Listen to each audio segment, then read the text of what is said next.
la défense est à la nation ce que les défenses immunitaires sont au corps humain.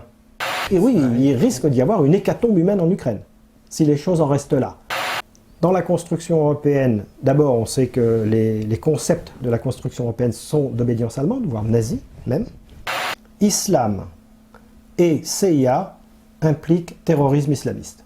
L'Allemagne est en train de prendre le contrôle de l'industrie d'armement européenne, et en particulier de voler l'industrie française. Alors le F-35 est un échec technologique cuisant, technologique et financier. Utiliser Windows aujourd'hui dans le monde de l'information qui se développe, c'est comme si on avait en 1936 fait fabriquer nos chars de combat par l'Allemagne nazie. Vous savez ce qu'a disait Einstein? Il disait, je ne sais pas à quoi ressemblera la prochaine guerre, mais je sais que la suivante se déroulera à coups de cailloux. Bonsoir, bienvenue sur la libre antenne, donc lundi, mercredi, vendredi sur metatv.org. Et donc bonsoir évidemment à la régie, à tous les métanautes. Et ce soir, un invité exceptionnel avec nous, nous recevons le colonel Régis Chamaille. Bonsoir Régis. Bonsoir. Donc écoutez, déjà, on est très content de vous recevoir, ainsi que l'ensemble des métanautes pour cette soirée, on va dire, exceptionnelle, où on va pouvoir développer, parler de l'implication de la France dans l'OTAN, de l'état de l'armée française, de stratégie militaire, d'armement, enfin, toutes ces questions dont beaucoup, je sais, vous taraudent en dernière partie, évidemment. Alors vous pouvez commencer à poser les questions, et vous savez très bien que nous y répondrons en troisième partie. Alors s'il vous plaît, je précise, faites-nous des questions bien formulées, s'il vous plaît. Alors, je suis obligé de le répéter parce que des fois, les questions, elles peuvent être intéressantes, mais elles ne sont pas très claires. Voilà, en tout cas, bienvenue à MetaTV. Merci. Alors, on se tutoie, ne vous inquiétez pas, parce que certains des fois vont s'étonner.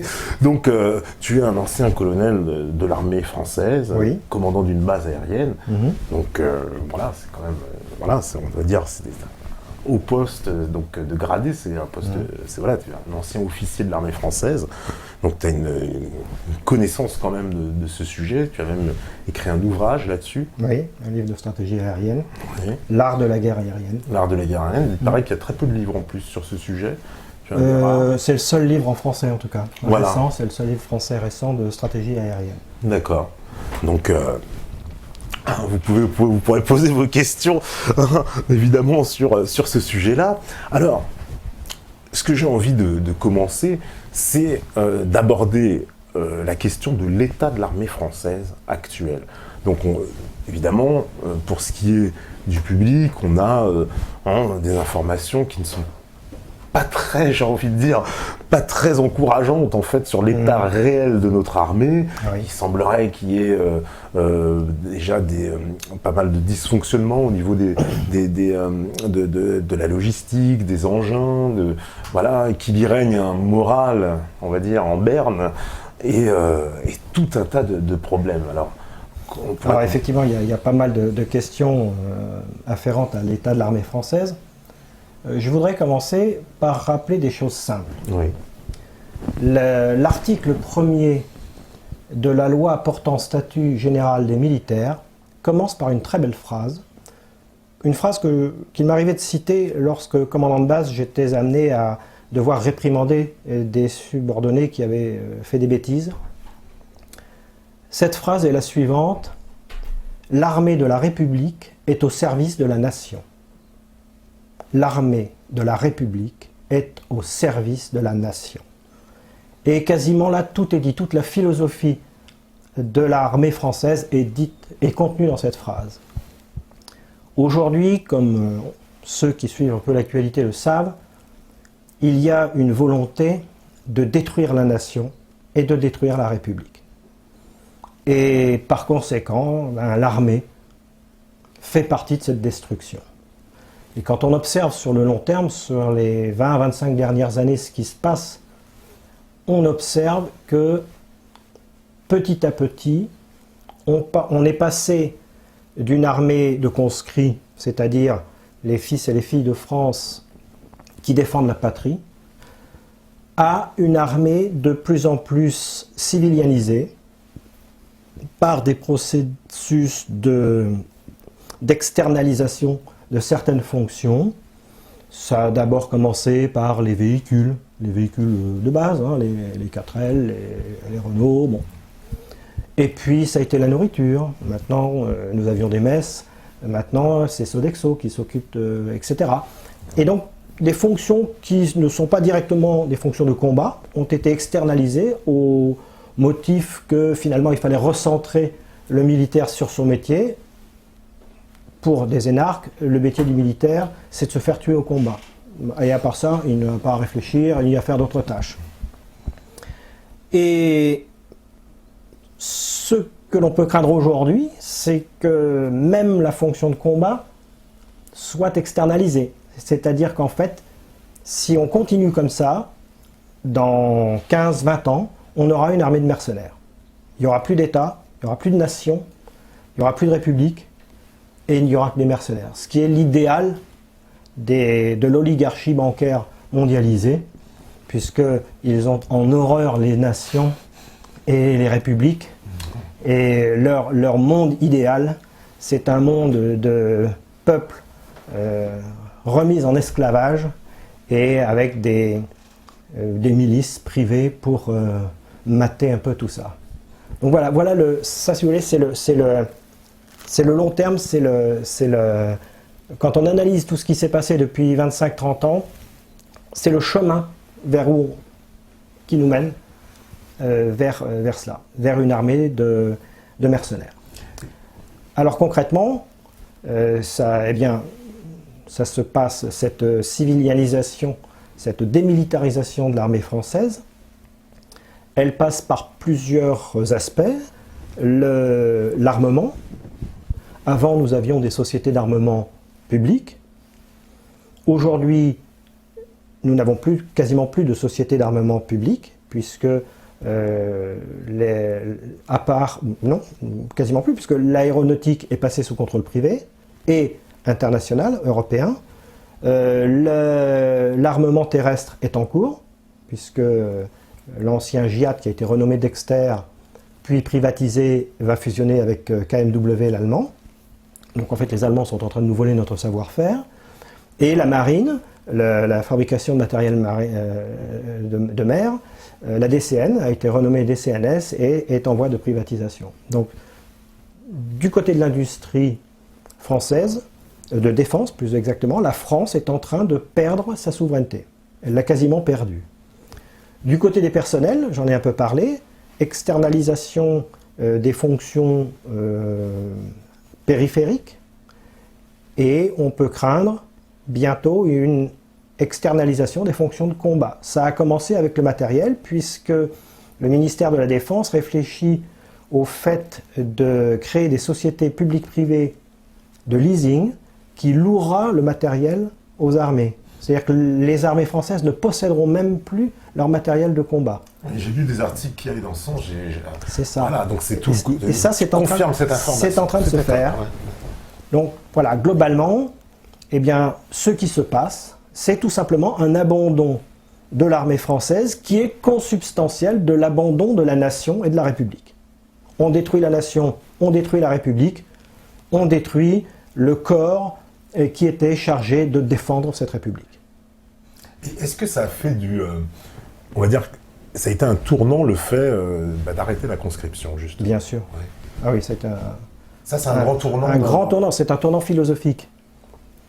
On peut toujours justifier des décisions sur le plan financier, technique. Alors vous avez des gens très forts pour ça, pour vous expliquer que c'est mieux d'externaliser, c'est mieux d'une armée professionnelle parce que ça coûte moins cher, etc. etc. C'est toujours ce genre d'argument qui est mis en avant pour masquer l'essentiel, qui est que la défense est à la nation ce que les défenses immunitaires sont au corps humain.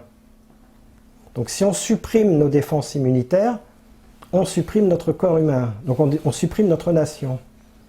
Et donc d'un point de vue philosophique, nonobstant tous les arguments techniques et financiers qui ont justifié la fin de la conscription, ou l'abandon provisoire, parce qu'elle n'a pas été, elle a été suspendue, hein, la conscription. Elle a été suspendue. Elle est juste suspendue. Pour justifier tout cela, eh bien, on masque l'idée philosophique qu'il y a derrière, et qui, elle, est très grave. Alors, parce que cette conscription, finalement, c'était une armée où les citoyens, en fait, quand même participaient à leur armée. Les citoyens en armes pour défendre la patrie, cette idée-là, elle date de Valmy. D'accord, oui. Les soldats de l'an 2, ça date de la République. Cette idée du citoyen en armes qui défend la patrie, eh bien, c'est abandonné depuis la conscription pour une armée professionnelle. Et donc, finalement, oui, ça va avec l'abandon de la patrie, l'abandon de la nation. On en arrive alors aussi aux autres informations. Alors là, c'est le fait que nos forces combattantes aujourd'hui seraient réduites quasiment à peau de chagrin. On m'a dit qu'elles pourraient intégrer, l'ensemble des forces combattantes pourraient être mises dans le stade de France. Pas tout à fait, mais pas loin. Disons, aujourd'hui, l'ensemble du personnel des armées est à peine équivalent à l'état-major de l'éducation nationale. Donc, alors qu'il était beaucoup plus important. Avant, il était... Bon, avec l'armée de conscription, il y avait une armée nombreuse. Et j'ajoute que, à propos de la conscription, que cette conscription avait une vertu qui était le brassage social, de faire du brassage social. Dans une même chambrée, vous aviez des gens de faibles conditions et des universitaires. Et ce brassage social était un facteur de cohésion du peuple français. Et ça aussi, on l'a abandonné. Et on en voit les résultats 25 ans plus tard, 20 ans plus tard. C'est très grave. Parce qu'aussi, il y a l'idée que, en fait, le fait qu'il n'y ait plus cette conscription obligatoire, finalement, on n'a plus vraiment de devoir envers la nation. L'armée, c'était pas aussi un moyen... C'était ça, oui, c'était bien sûr. Oui.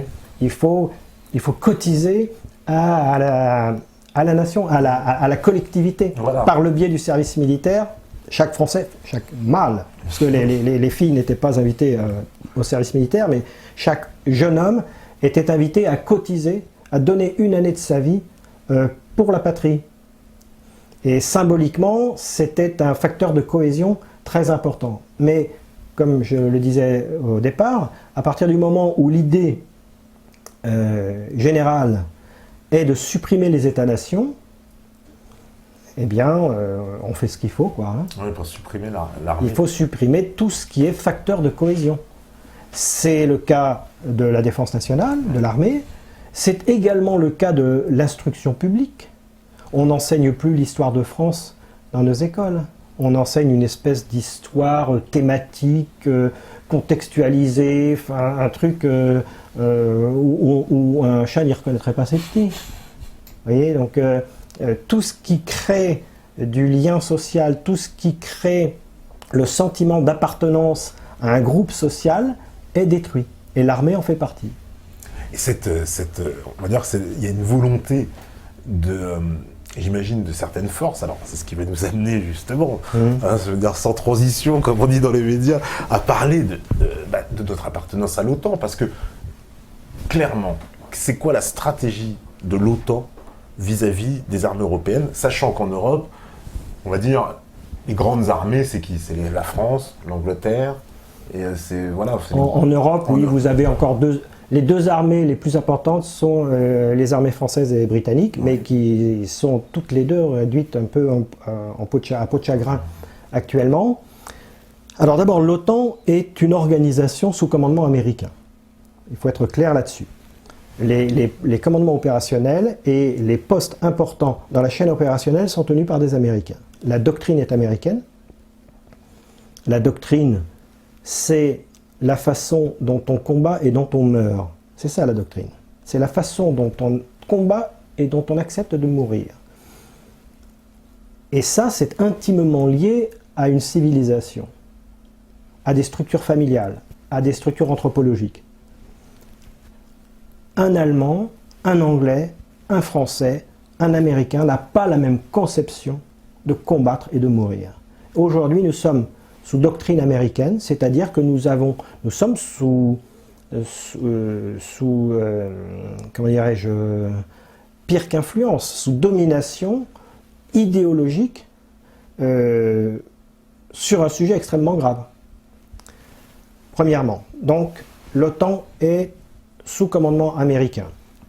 La stratégie des États-Unis vis-à-vis des armées européennes, moi je l'ai vue venir à la fin des années 90. Elle est en gros la suivante. Une armée coûte cher, et pour qu'elle soit cohérente, il faut avoir beaucoup de capacités diverses qui font cohérence. Toutes ces capacités font qu'une défense est cohérente, comme nos défenses immunitaires. Et l'idée des Américains était de dire, bon, vous les Européens, finalement vous êtes trop petits, seuls, donc vous devriez vous spécialiser, chaque pays devrait se spécialiser dans un pôle d'excellence, et l'ensemble de ces pôles d'excellence ferait que l'armée européenne, que l'ensemble des nations européennes, à elles toutes, auraient un outil cohérent. Genre, par exemple, les Français, ça va être la marine, les Britanniques... Oui, l'air, ou même dans le cadre de l'armée de l'air, on pourrait dire les Anglais, le ravitaillement en vol, les Français, la lutte de guerre électronique, ou ce genre de choses. Ouais, on compartimente tout, si bien que aucune nation européenne n'a plus les outils de sa défense en propre. Et donc, c'est une stratégie de long terme qui vise à faire que toute marche arrière devienne très très difficile. Et aujourd'hui, le discours qu'on entend parmi certains officiers de l'armée française, c'est « on ne peut pas revenir en arrière car seuls nous ne pouvons plus nous défendre ». Et ça, c'est vrai, ça ou c'est... Je l'ai entendu. Ouais. Mais c'est-à-dire que c'est un mensonge qu'on pourrait plus se défendre, vraiment? Non, on pourrait récupérer notre capacité d'autodéfense en quelques années. Il suffit de hiérarchiser les priorités et de faire les choses et de mettre l'argent là où c'est nécessaire, d'en mettre déjà un peu plus, hein, puisque nous consacrons en gros environ 32 milliards d'euros chaque année pour notre défense nationale en dehors des pensions et de la gendarmerie, alors que nous consacrons 52 milliards chaque année à rembourser à payer les intérêts de la dette, le service de la dette. Donc qui nous met en esclavage. Hein, parce que la dette, c'est l'outil qui permet de mettre les peuples en esclavage. Donc nous payons plus d'une fois et demie notre mise en esclavage vis-à-vis de l'oligarchie financière et bancaire mondialisée, et nous ne pouvons plus nous défendre. Et la France, donc, alors, les États-Unis, donc, dans cette stratégie, parce que quasiment aujourd'hui, je veux dire, les pays européens sont quasiment tous dans l'OTAN. Oui, ils sont tous dans l'OTAN. Ils sont tous dans l'OTAN. Oui. Donc, ils ont tous, on va dire, obéi à cette stratégie. Oui, tous, ils sont allés comme un seul homme. Alors, il y a des pays qui étaient plus ou moins volontaires et heureux de faire ça. La Hollande était très très contente d'être dans l'OTAN. Ça leur permet, pour un petit pays, d'avoir des postes de responsabilité bien payés à droite à gauche. Bon, la France a été réticente un long moment, et à partir de 2007, donc avec l'arrivée au pouvoir de Nicolas Sarkozy, qui était le premier sous-préfet de la région France de l'Empire américain, puisque avant Sarkozy, nous avions des présidents de la République, et à partir de Sarkozy, nous avons des sous-préfets aux ordres de Washington. À partir de Nicolas Sarkozy, la France est rentrée dans le moule. Sarkozy qui nous a réintégrés dans l'OTAN. Qui nous a réintégrés dans le commandement militaire intégré. Alors Chirac avait déjà fait un premier pas. Ouais. On avait déjà on était déjà revenu un peu dans le commandement militaire avec Chirac, et Sarkozy a fini le travail et nous a remis complètement sous commandement américain. C'était le général de Gaulle qui nous avait fait sortir. Le général de Gaulle nous avait fait sortir du commandement militaire intégré, mais pas de l'Alliance. C'est-à-dire qu'on était resté au niveau politique, mais nous étions autonomes. Donc on était un peu particulier, quoi. Nous avions notre liberté de choix, mais politiquement, nous faisions partie du comité politique de l'OTAN. Mais nous n'étions plus sous commandement militaire intégré, c'est-à-dire que nous n'appliquions plus les procédures de l'OTAN, nous n'appliquions plus les ordres opérationnels de l'OTAN, nous étions un pays souverain de ce point de vue, du point de vue de la défense. Mais coopérant, parce qu'à l'époque c'était la guerre froide, et nous pensions que nous aurions peut-être à nous défendre collectivement contre une agression soviétique, ce qui était un leurre, évidemment, et donc nous étions restés au niveau politique de l'OTAN. Parce qu'en plus, au niveau, alors, justement, de cette création de l'OTAN, il y a eu un basculement dans la stratégie, puisque l'OTAN, à la base, est venue soi-disant, pour contrer cette menace soviétique, mais aujourd'hui, elle n'existe plus, cette menace soviétique. Bien sûr qu'elle n'existe plus. Le général de Gaulle avait dit que lorsque l'Union soviétique se déliterait, l'OTAN n'aurait plus raison d'être. Pourtant, c'est pas le cas. Alors, il y a eu... oui, moi, je me souviens avoir participé à un stage de l'OTAN à Oberammergau en 1997, en début 97. Et l'OTAN était en pleine crise existentielle à l'époque. Et donc, ils se disaient, mais nous n'avons plus de raison d'exister, il faut nous trouver des raisons d'exister. Et c'est là qu'on a commencé à penser à la mission d'intervention à l'extérieur, alors qu'au départ, l'OTAN était une organisation défensive. Et puis de l'Atlantique Nord, hein, parce qu'il faut rappeler que c'est l'organisation du traité de l'Atlantique Nord. Ouais. Donc avec le Canada, les États-Unis d'un côté et les pays européens de l'autre, d'Europe de l'Ouest, et la Turquie. Et donc à partir de la chute de l'Union soviétique, il y a eu une crise existentielle du côté de l'OTAN, et le discours qui a été tenu était le suivant: c'est un outil qui fonctionne, il ne faut pas le casser, mais on va l'utiliser pour autre chose. Et en l'occurrence, on voit pourquoi on l'utilise aujourd'hui, c'est pour soutenir la stratégie, les intérêts géostratégiques américains, c'est-à-dire les intérêts géostratégiques de l'oligarchie financière américaine, de la Réserve fédérale. Oui, puisque l'OTAN est devenu un peu une espèce de bras armé aujourd'hui. C'est le bras armé des intérêts américains dans le monde. Voilà, c'est ça. Avec des opérations donc, qui sont menées à l'extérieur. Nous, en France, on participe. Alors, on est encore en Afghanistan. D'ailleurs, on y est encore. Cette opération n'est pas terminée en Afghanistan. Pas encore. C'est depuis 2002. 2001. Ah oui, carrément. Nous avons envoyé nos premières troupes en Afghanistan en 2001, tout de suite après les attentats du 11 septembre. Nous avions envoyé, à l'époque, j'étais commandant de base de Bordeaux, et la base de Bordeaux s'occupait de la remise en œuvre des Mirage 4. Donc, nous avions encore des Mirage 4 de reconnaissance stratégique. Ils ne portaient plus de bombes nucléaires, mais ils faisaient de la reconnaissance. Et nous avons envoyé tout de suite des Mirage 4 dans le Golfe pour faire des missions de reconnaissance au-dessus de l'Afghanistan dès le mois d'octobre. Ah ouais, à peine, carrément un mois après. Oui. Quoi. Et nous avons également envoyé des forces spéciales, des commandos. D'accord.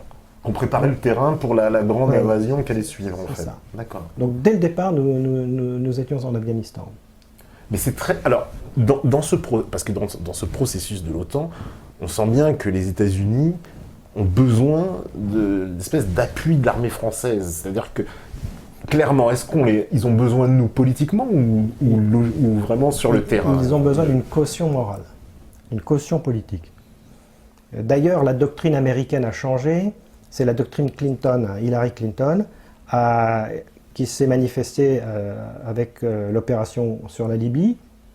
Les Américains, s'apercevant qu'ils étaient de plus en plus impopulaires quand ils menaient leur guerre néocoloniale, ont inventé une nouvelle doctrine qui consiste à envoyer leurs supplétifs en première ligne et ensuite à se poser comme des supports en appui de ces pays qui intervenaient, en aide en quelque sorte. Nous n'avions pas l'intention d'aller en Libye, mais puisque les Français et les Anglais y vont et qui nous demandent de les aider, faisons-le. En gros, c'était l'idée.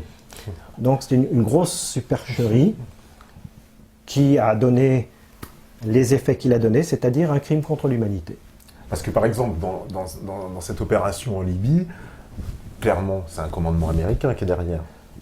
Oui, c'était un commandement OTAN. Oui, c'est un commandement. Et l'Union européenne aussi, ça a été, parce que si vous allez sur le site de l'état-major de l'Union européenne, du représentant de la France à l'état-major de l'Union européenne, il est écrit sur ce site que l'opération en Libye était sous commandement de l'Union européenne, était une opération de l'Union européenne. Mais bon, de toute façon, c'est pareil, ce sont les mêmes hommes qui arment les deux structures de commandement, donc c'était pareil. Donc en fait, on a plus besoin d'une espèce de caution politique que d'un réel, j'ai envie de dire, appui militaire sur le terrain. C'est ça. Parce que l'appui... Alors, ça aussi, c'est des choses que j'ai appris dans la presse, que la France n'avait même pas de transport de troupes assez... pas suffisamment. Nous n'en avons pas suffisamment. Ouais. Mais ça ne date pas d'hier. Visiblement, c'est ça que ça faisait longtemps. Oui, ça fait déjà longtemps. Depuis très longtemps, nous utilisons des prestataires de services extérieurs pour le transport stratégique, c'est-à-dire le transport sur de longues distances. Dès l'opération Turquoise au Rwanda en 1994, nous avons eu recours à ce genre de procédés. Donc la faiblesse de notre capacité de transport stratégique ne date pas d'hier. C'est quelque chose qui vient de loin. Ah ouais, d'accord. Parce que ça rassure. Alors aussi, on parle souvent qu'il y a une grande partie de nos avions qui sont en maintenance, qui sont. Il y a un problème de logistique. Nous avons, si vous voulez, ce qui se passe dans les armées depuis plus de 20 ans, c'est une civilianisation des esprits également. C'est-à-dire que les concepts de management civil sont entrés dans l'armée. Aujourd'hui, on parle de DRH. Direction des ressources humaines. Pour une armée, l'homme n'est pas une ressource. L'homme est le cœur du système, surtout dans une armée. Et on parle de ressources humaines, ce qui est, sur le plan de la sémantique et de la philosophie, une abjection. En matière de logistique, on a adopté des méthodes qui venaient du monde civil, comme par exemple le zéro stock. Ce qui est une aberration. Surtout pour une armée. C'est une aberration, le zéro stock. Ouais, une armée a besoin de réserves de pièces. Dans tout système, il y a des réservoirs. Il faut faire de la systémique. Dans tout système, il y a des réservoirs. Le réservoir permet d'adapter le tempo au fonctionnement du système, d'adapter les flux, de maîtriser les flux à l'intérieur du système. Qu'un constructeur automobile fasse du zéro stock, ça se comprend. Si de toute façon c'est le client qui va attendre. Quand vous allez acheter votre automobile, on vous dit vous voulez quelle voiture, quelle couleur, machin, c'est vraiment celle-là que vous voulez, vous l'aurez dans 2 mois et demi. Si le gars a été suffisamment pollué par la publicité, la propagande pour vouloir exactement cette voiture, il est prêt à attendre 2 mois et demi.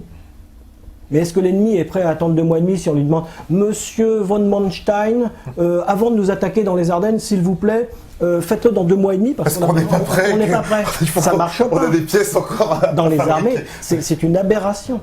Et nous avons adopté ces principes de management civil à nos forces armées, ce qui est une aberration totale. C'est quoi donc ça voudrait dire qu'on calque la gestion de notre armée sur celle d'une entreprise, en fait. Quasiment. Ouais. Quasiment. Moi, j'ai vu on fait du contrôle de gestion. Mais les civils nous apprennent le contrôle de gestion. On réinvente l'eau tiède.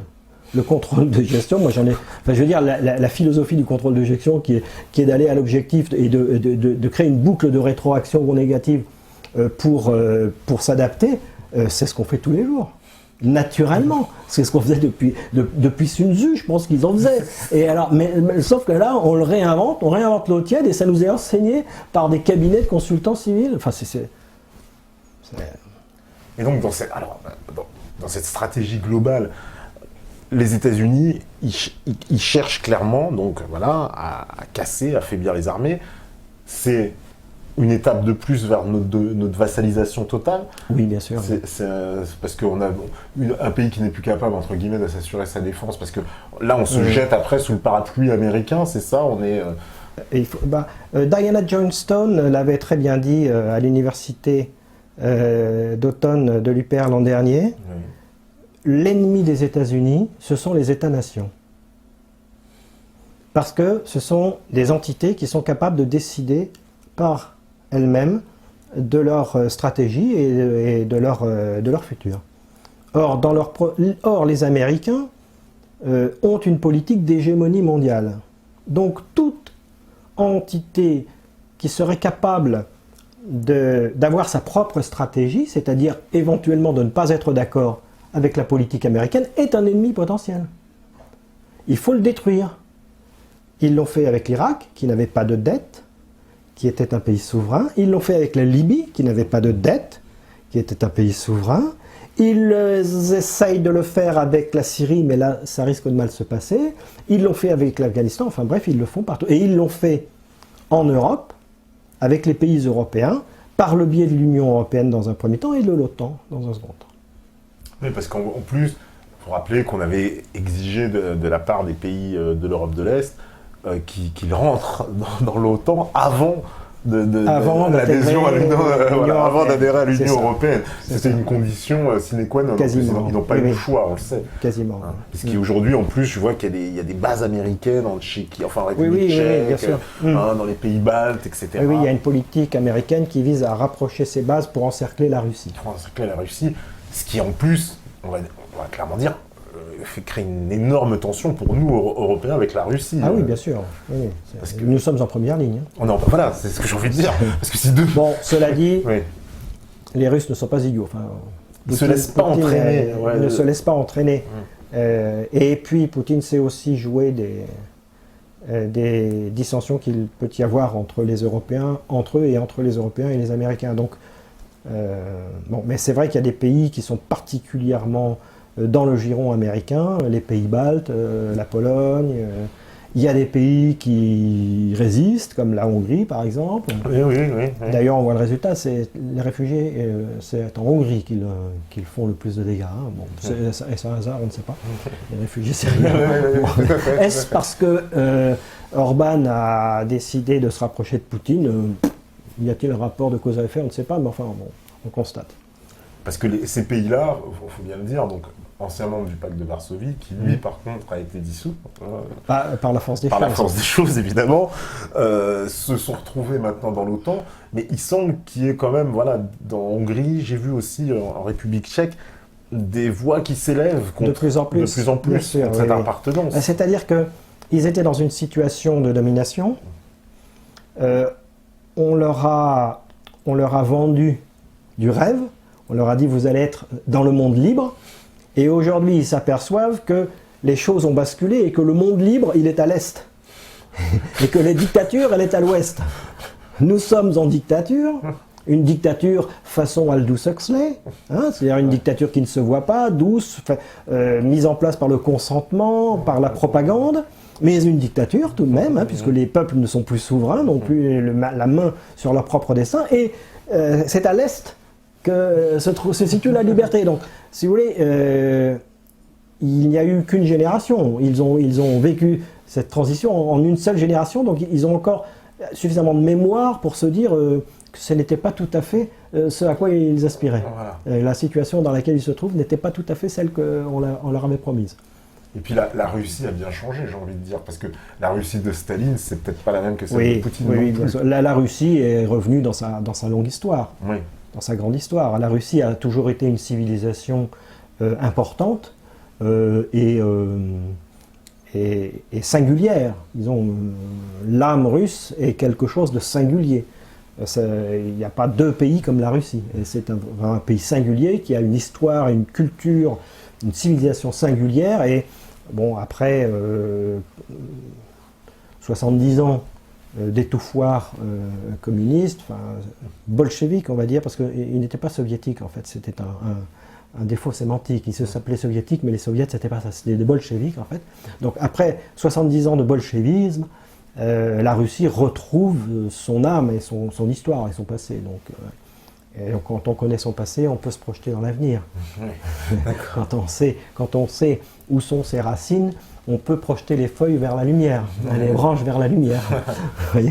Parce que voilà, alors la Russie, aussi, il y a la question de l'Ukraine. Alors, c'était quoi le but recherché des États-Unis dans cette affaire ? Ramener la Russie dans un conflit qui... Alors, le but recherché en Ukraine, il est expliqué dans le livre de Zbigniew Brzezinski, Le Grand Échiquier.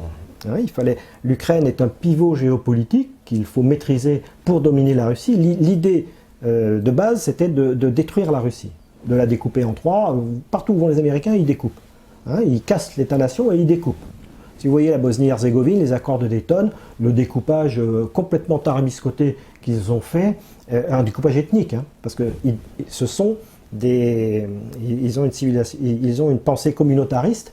Donc, pour eux, un découpage, il est forcément ethnique. Donc, ils ont découpé la Bosnie-Herzégovine avec des frontières tarabiscotées ethniques. La Libye, c'est ce qu'ils ont l'intention de faire. Et en Russie, c'est ce qu'ils voulaient faire. Et donc, l'Ukraine étant un pivot géopolitique, un pays important aux portes de la Russie, il fallait détruire l'Ukraine, ou en tout cas, maîtriser l'Ukraine. Là, la Russie a évidemment réagi. et le peuple ukrainien également, parce qu'il y a une grosse proportion de russophiles, russophones dans l'est de l'Ukraine, ils ont réagi. Il y a un processus de sécession en cours avec les provinces du Donbass et du Donetsk. Et à travers des provocations, les Américains ont tenté de faire réagir la Russie pour justifier une intervention armée. Mais la Russie ne s'est pas laissée faire. Elle n'est pas tombée dans le piège de la provocation, elle est toujours restée sur son quant à soi, avec évidemment des aides sur le terrain, des conseillers militaires. Vous savez, quand on aide un partenaire sans vouloir se montrer officiellement, on envoie des conseillers militaires pour organiser un peu les choses sur le terrain. Mais bon, il y a eu ce jeu qu'a joué la Russie, qu'a joué Poutine, et du coup, ils ne sont pas tombés dans le piège. Donc la stratégie américaine en Ukraine a échoué. Elle a échoué d'autant plus qu'on avait promis à l'Ukraine de l'aider, à Kiev. Or, l'aide n'est pas là. Et l'hiver arrive, et l'Ukraine n'a plus de ressources énergétiques. Qui étaient fournies par la Russie. Elle n'a plus de charbon, ou très peu, et plus de gaz. À tel point que le ministre de l'énergie a déclaré récemment qu'il a lancé un appel au peuple, en gros, en disant faites des réserves de bois pour l'hiver, de bois de chauffage. Ils craignent... Peu rassurant pour les Ukrainiens. Oui, et oui, il risque d'y avoir une hécatombe humaine en Ukraine, si les choses en restent là. Donc le choix aujourd'hui de l'Ukraine sera de tirer la sonnette d'alarme et de crier au secours en se tournant vers Moscou. Je pense que c'est la stratégie que jouait Poutine. Attendre et voir, protéger les provinces de l'Est, qui aujourd'hui sont équipées de forces armées consistantes, bien entraînées, bien organisées, bien structurées, qui résistent bien et qui dominent les mercenaires américains ou autres de l'Ukraine de Kiev, et attendre l'hiver. Parce que de toute façon, là maintenant, les Ukrainiens, Kiev n'aura plus beaucoup de choix que de se tourner vers la Russie et de dire à l'aide, donnez-nous du gaz s'il vous plaît. Et gratuitement parce qu'on n'a pas les moyens de payer. Oui, parce qu'en plus ils doivent, dans anciennes factures, semble-t-il, c'est ça. Et ils n'ont plus de moyens. Et ils n'ont plus les moyens. Donc voilà, on a détruit un pays, comme d'habitude. On a semé le chaos, on a détruit un pays en leur promettant monts et merveilles, et puis au final, bah non, il n'y a rien, désolé, débrouillez-vous. Et la population crève. Et la population crève. Est-ce qu'il y avait aussi dans cette stratégie américaine le fait de priver les Russes, on sait, du port de Sébastopol, qui est bien sûr, oui, hautement stratégique. Oui, clairement, c'est l'accès aux mers du Sud. Mais bon, là, je pense que l'affaire a été vite... Poutine, il a réagi... Ça a été vite fait. C'est quand même un maître du jeu sur cette affaire. Oui, c'est un bon joueur d'échecs. Un bon joueur d'échecs, ouais. Les Russes ont envoyé ont fait des sondages bien avant le référendum ukrainien pour savoir à peu près ce qui allait se passer. Et dès que le peuple a voté par référendum, ce qui est illégal au regard du droit international. Hein. Ah bon? Ah bah oui, parce que l'Ukraine étant un pays souverain, s'il y avait eu un référendum, il aurait fallu que tous les citoyens... C'est comme si on faisait voter les Bretons pour une indépendance ou les Basques pour une indépendance. Oui. Au regard du droit international, mais bon. Et donc, dès que le peuple ukrainien, le peuple de Crimée s'est prononcé en faveur de son rattachement à la Russie, immédiatement, Poutine a envoyé des troupes en Crimée. Il a envoyé des systèmes de missiles S-300, donc de défense antiaérienne, pour protéger l'espace aérien, et des systèmes de missiles anti-navires, Bastion, qui sont probablement les plus performants du monde, avec les S-300, comme les S-300 sont les plus performants probablement du monde en défense antiaérienne, des missiles anti-navires qu'il a positionnés le long des côtes. Vous savez que les Russes ont une grande expérience des missiles anti-navires. Ils avaient le système Styx avant, là c'est le système Bastion qui est le successeur du Styx. Et il les a fait placer le long des côtes, ainsi que les missiles S-300 sur les bases aériennes, de façon ostensible, de façon à ce que ce soit détecté par satellite, de façon à ce que tout le monde sache que la Crimée était défendue par des systèmes de défense très performants, à la fois anti-navires et anti-aériennes. D'accord. Donc, pour leur dire, ne tentez même pas une intervention. C'est ça, c'est fini. Voilà. L'affaire est jouée, c'est plié, la messe est dite. Ouais, d'accord. Voilà. Parce que clairement, la Russie ne pouvait pas se permettre, on va dire, de toute façon de perdre cette la Crimée stratégiquement, c'était se couper une jambe. La Crimée, c'était ultra stratégique pour la Russie. Donc les Américains ont peut-être pensé qu'ils allaient, par ce coup un peu là, de coup d'État qu'ils ont mené à Kiev, faire un énorme coup à la Russie, mais on a vu Poutine ne pas se laisser faire. C'est fini, oui. Ça y est, ils ont perdu. Leur stratégie est perdante. Donc c'est un énorme échec alors. Oui, c'est un gros échec. Ouais. Gros échec, parce que là, pour le moment, on en a la situation, ils construisent un mur, c'est ça, en plus, la frontière ukrainienne payée par l'Union européenne. Oui, comme d'habitude, on s'enferme. C'est à l'époque, il me semble qu'il y a quelques années, je crois que c'était en 1959, c'était les Allemands de l'Est qui avaient construit un mur à Berlin. Hein. Oui, ouais. Aujourd'hui, c'est l'Union européenne qui construit des murs.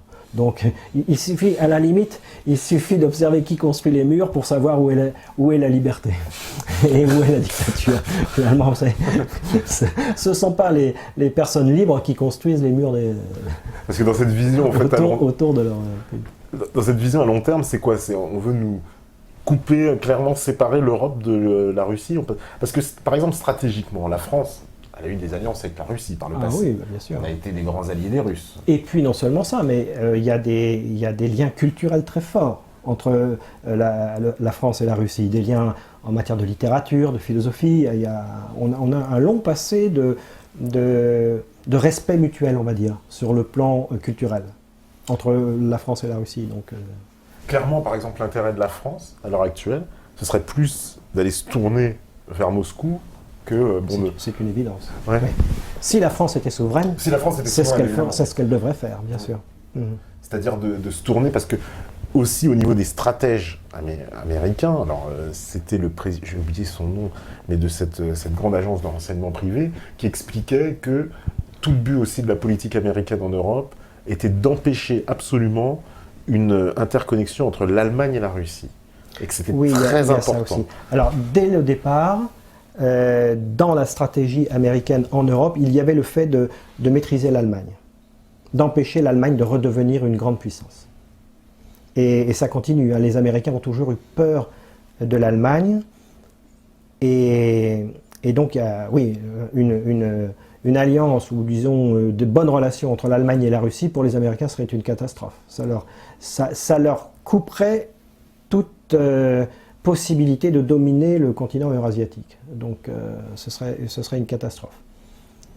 Et l'armée allemande, parce qu'aujourd'hui, il semble-t-il que l'état de l'armée allemande, ils sont aussi nombreux que l'armée française. Alors, j'étais un peu étonné. Oui, l'armée allemande, si vous voulez, après la Seconde Guerre mondiale, elle a quand même été mise un peu... Ouais, on leur a dit de se calmer. Bon. Donc, et puis l'Allemagne a un problème démographique aussi. Bon, il y a ça aussi qui entre en jeu. Ouais. Mais ils ont semble-t-il quand même une armée assez opérationnelle à l'heure actuelle, non? Ou c'est non, il ne faut pas la craindre, non? Il n'y a pas de risque, je veux dire, de réactivation d'un conflit France-Allemagne? Non. Je ne pense pas. Hein. Enfin, je dis ça parce que comme on s'est mis sur la gueule 3 fois, pour parler vulgairement... Oui, aujourd'hui, si vous voulez, comme l'a écrit Vincent Brousseau, l'hubris allemand est passé de la chose militaire à la monnaie. Aujourd'hui, l'instrument de puissance et de domination de l'Allemagne en Europe, c'est le mark, c'est-à-dire l'euro. Oui. Un euro égale 2 marks. 1 euro n'est pas égal à 6,5, 6, 7, 8, 9, 10 moins, et il est égal à 2 marks. Bon, donc on sait ce qu'est l'euro. Okay, bon, ils n'ont pas osé faire 1, parce que ça aurait été trop visible, mais bon, ils ont fait 2. Bon, c'est un chiffre rond. Donc l'hubris allemand, la volonté de puissance et de domination allemande est passée de la chose militaire à la monnaie. Donc il n'y a pas, je ne pense pas qu'il y ait au moins à moyen terme des craintes à avoir de ce côté-là.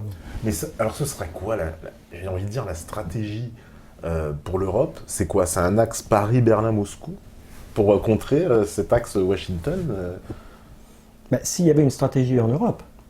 Oui. Il n'y en a pas.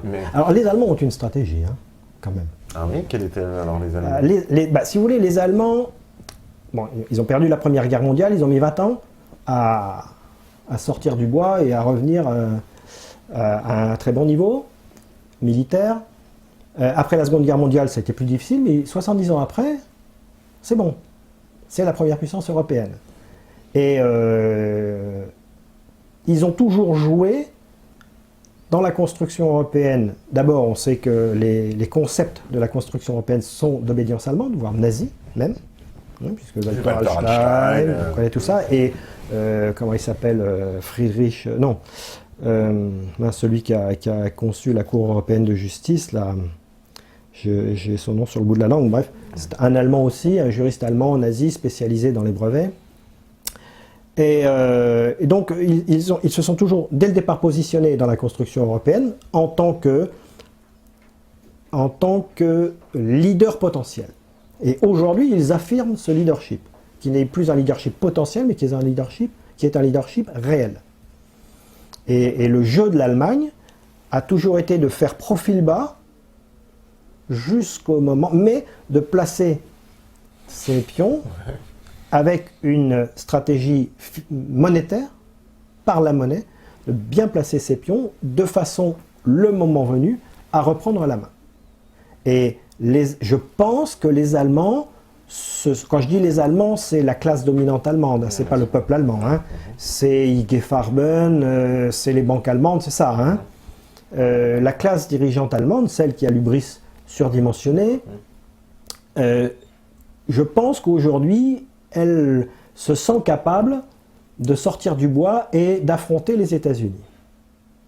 Alors, il y a eu des tentatives qu'on a calmées, enfin que les États-Unis ont calmées. Probablement ont-ils des dossiers sur certaines personnes, la chancelière ou d'autres. Et donc ça n'a pas fonctionné pour l'instant. Mais l'Allemagne est là, elle est prête à sortir du bois. Parce que donc on peut envisager, c'est ce que d'ailleurs, voilà, c'est ce que disait, j'ai oublié ce nom évidemment ce grand directeur là du renseignement privé qui disait notre but, en gros justement, c'est surtout que les Allemands justement ne se réveillent pas et qu'ils rompent cette alliance avec les États-Unis. Et il disait qu'on observe vraiment que tout est la clé de cette politique justement en Europe, de savoir qu'est-ce que va faire l'Allemagne en fait. Est-ce qu'elle va basculer du camp, on va dire justement de ce rapprochement avec la Russie, ou est-ce qu'ils vont rester entre guillemets dominés par le camp Washington, quoi, sachant qu'ils ont les moyens de quelque part un peu de se défaire quoi, de cette domination. Et ça, tu penses que vraiment à terme c'est possible? Il y a vraiment un changement possible quand même. Il y a un changement possible. Il est clair que la stratégie américaine en Europe a toujours été, un des volets de la stratégie américaine en Europe a toujours été de contenir l'Allemagne. Et ça, dès le départ. Intégrer les nations européennes, les soumettre et contenir l'Allemagne. Ça a toujours été une priorité de la stratégie américaine en Europe. D'où aussi ce rattachement de l'Allemagne à la France, là, comme on veut nous faire croire, l'espèce d'amitié franco-allemande, non, ça, je pense que c'est de la propagande pour la France, pour le bon petit peuple français. Le couple franco-allemand, en Allemagne, on n'en parle pas. Voilà. Ça n'est jamais évoqué. Moi, j'ai de la famille en Allemagne. Il parle des deux plus grandes puissances européennes du moment. C'est-à-dire, sous-entendu, bientôt il n'y en aura plus qu'une. Et ce sera nous. Et ce sera nous, de préférence. Voilà. Et en France, c'est-à-dire que les propagandes sont adaptées à chaque peuple. Hein. Donc, les Français, il faut les faire rêver. On fait croire qu'en fait, qu'on maîtrise on va se marier, vous savez, on est le French lover, alors on va se marier avec l'Allemagne. Le mariage, c'est un beau mot, c'est un mot qui fait plaisir aux Français. Donc on les fait rêver comme ça. On va se dépasser. À travers l'Europe, on va se dépasser nous-mêmes, comme le peuple français s'était dépassé anthropologiquement au moment de la Révolution française. C'est comme ça que l'analyse Emmanuel Todd et Hervé Lebras dans leur livre L'invention de la France. La Révolution française a été ce moment où le peuple français, qui est d'une très grande diversité anthropologique, s'est dépassé lui-même à travers les valeurs d'universalisme et d'humanisme. On a fait rêver le peuple français en lui disant: vous allez vous dépasser une seconde fois, mais cette fois plus haut, vers encore plus d'humanisme et encore plus d'universalisme, dans une Europe de la paix et des droits de l'homme. Donc on a fait rêver le peuple français, on a vendu le couple franco-allemand, pareil, comme un rêve. Et chaque propagande est adaptée à chaque peuple. Hein, les Grecs, on leur dit, si vous sortez de l'Union européenne, c'est le retour de la dictature des colonels. C'est une autre façon c'est une autre propagande, adaptée à l'histoire du peuple grec. Donc en France, c'est ça qu'on nous a fait croire. D'accord. Non, mais ça, c'est très très intéressant. Et aussi, alors justement, il y a un autre pays aussi sur lequel je m'interroge, justement, c'est la Grande-Bretagne. Sachant que Sarkozy, alors, il a passé quoi, des accords avec la Grande-Bretagne, justement sur le plan militaire, qui font qu'on est obligé de collaborer sur le plan du nucléaire, c'est ça? Alors, est-ce que tu peux nous dire non? Non, Alors, pas que je sache. alors parce qu'il a annoncé, enfin moi je me rappelle, c'était en 2009, il va à Londres et puis tout d'un coup il annonce tout un tas d'accords, Oui, alors, d'alliances avec Si vous l'Angleterre. voulez, des accords militaires avec l'Angleterre, ça fait 30 ans qu'on en annonce, mais concrètement sur le terrain, il y en a très peu qui se font. Il y a beaucoup d'effets d'annonce, mais non, les Anglais sont sur leur île et ils ont leur propre stratégie. Oui, voilà, parce que est-ce que c'est pas un peu, j'ai Non. envie de dire, l'ennemi héréditaire quand même, l'histoire de la France et Oui. l'Angleterre, bon, c'est pareil, c'est une longue histoire de conflits, Oui. de désaccords, etc. On a été presque alliés, j'ai envie de dire, mais par la force des choses, contre nature, à la Première Guerre mondiale et à la Deuxième, mais finalement, quand on observe les siècles Il y a précédents... aussi, oui, mais il y a aussi, on a une histoire commune quand même, et Ouais. pas faite pas seulement de guerre, puisque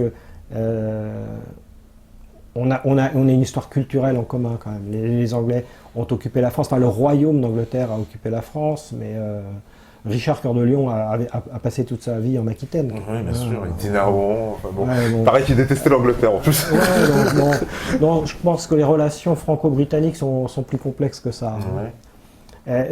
D'un point de vue anthropologique, si vous voulez, si tu veux, la France est centrée sur des valeurs d'égalité et de liberté. Anthropologiquement, le peuple français, enfin, le modèle qui a dominé, le reste, le modèle du centre a dominé la périphérie au bout de 1000 ans d'histoire et de guerre, de conflits. Et c'est le modèle du grand bassin parisien qui est libéral égalitaire. Les Anglais, anthropologiquement, sont libéraux inégalitaires. Donc nous partageons la valeur de liberté avec les Anglais, mais nous ne partageons pas la valeur d'égalité-inégalité. Nous sommes différents sur ce côté-là. Ils sont communautaristes, nous ne le sommes pas. En revanche, avec l'Allemagne, nous sommes carrément opposés. Les valeurs de la société allemande sont autoritaires, inégalitaires. C'est la famille souche. Donc il y a beaucoup plus de différences anthropologiques entre le peuple français et le peuple allemand qu'entre le peuple français et le peuple anglais. Avec les Russes, nous partageons la valeur d'égalité, mais nous ne partageons pas la valeur de liberté. Le peuple russe, famille communautaire, est anthropologiquement autoritaire, égalitaire. Vous voyez, donc nous avons en partage avec les Russes la valeur d'égalité, nous avons en partage avec les Anglais la valeur de liberté. Et avec les Allemands, nous n'avons rien en partage. D'un point de vue anthropologique, d'un point de vue de la structure familiale. Donc je pense que les relations entre l'Angleterre et la France sont plus complexes que... Mais est-ce que les Anglais, ça les arrange pas quand même d'avoir une France trop forte non plus ou... Oui, bien sûr. Si vous voulez, la France, c'est un pays qui fait rêver tout le monde aussi. Il faut le dire sans forfanterie. La France est d'une beauté. Quand vous survolez la France à bord d'un avion de chasse, ce qui m'est arrivé assez souvent, quand vous le faites en basse altitude, c'est-à-dire à une vitesse de 800 km/h et à une altitude d'environ 200 mètres, une hauteur d'environ 200 mètres, que vous tracez une ligne droite de n'importe où à n'importe où, en moyenne, toutes les 6, voire 7 minutes, vous changez de paysage. C'est-à-dire que vous changez de relief, de végétation, de type d'habitat. En moyenne, toutes les 20 secondes, vous voyez un très beau château. La France est d'une diversité, d'une richesse et d'une beauté à couper le souffle. Et je pense que ça fait envie un peu à tout le monde. Et le peuple français, anthropologiquement, est tellement diversifié que c'est le village gaulois, quoi. Donc, il faut composer avec tout ça. Et je pense que nous sommes un peu victimes de la chance que nous avons de vivre dans un si beau pays. Il faut le dire comme ça. Parce que, aussi, moi, ça, information que tu pourras confirmer ou infirmer, mais pour les États-Unis, il est quand même essentiel dans leur dispositif en Europe que la France soit quand même tenue. Ah oui, complètement. C'est oui, très important. Ah, mais la France est un pays... c'est un peuple d'hommes libres. Il faut lire des historiens comme Régine... je ne me souviens plus son nom, décidément, j'ai oublié les noms. ça date des Celtes, ça date de 2500 ans. La France est un peuple d'hommes libres, fondamentalement. Et c'est un peuple qui est difficile à mater. On y arrive parfois, mais quand ça va trop loin, ils se rebellent. Par des sursauts, comme ça, des pulsions en général imprévisibles. Et bon, j'espère que ça va se produire assez rapidement. Le prochain sursaut va se produire assez rapidement. Mais oui, pour les États-Unis, bien sûr, il faut qu'on tire la France. Ils ont déjà eu affaire à De Gaulle. Ils n'ont pas envie que ça recommence, si vous voulez.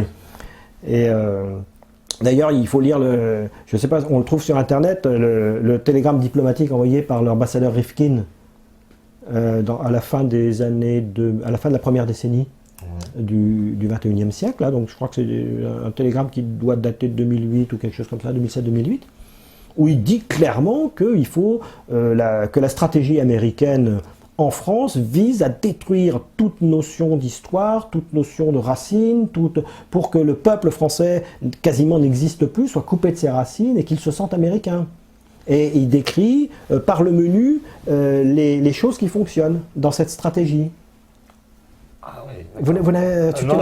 Non, je connais pas cette... Ouais, on le trouve sur Internet, bon, en anglais, je ne l'ai pas trouvé en français, on en trouve des résumés en français dans certains articles, mais on peut trouver le télégramme diplomatique en entier en anglais. C'est très clair. Ah, donc ça, c'est la stratégie américaine pour la France. Pour la France, c'est très clair. C'est exactement ce qui est en train de s'appliquer. C'est exactement ce qui, à travers nos programmes scolaires, c'est exactement ce qui s'applique. Il faut que le peuple français disparaisse en tant que peuple. Pour les États-Unis, c'est clair. Ces Français sont trop turbulents, il faut les mater. D'accord. Pour les comme ça, qui s'intégreront, on va dire, facilement à ce monde mondialisé qu'on leur propose, européanisé, euro-mondialisé, quoi. Voilà. D'accord.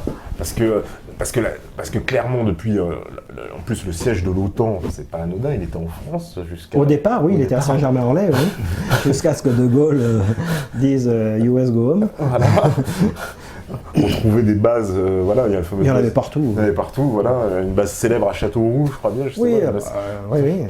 Châteauroux, Gros-Tanquin, Dreux, Senon, partout. Voilà, les bases américaines, il y en a partout.